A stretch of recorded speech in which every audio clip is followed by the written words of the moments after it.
โอ้ยมันเทียงอยู่มันเทียงมาได้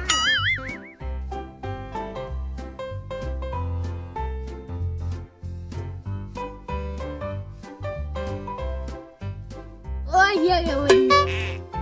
กูได้กินเขาแล้ววันไปเลยก่อนเยี่ยวมึงโอ้ดิ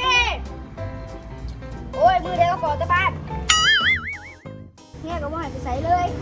ว่าจะเอางานเลยหาสาวหวยนี่นั่งกินไปโอ้ยไปอยู่บ้านหวยนั่งกินอยู่มีแต่ใครว่าใครยืนแค่ไหนอยู่เมื่อวันได้กินแล้วโอ้ยบ่ทั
นยังไม่มึงแซ่บเลย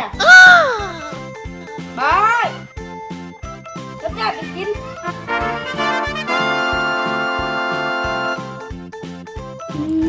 ว้าว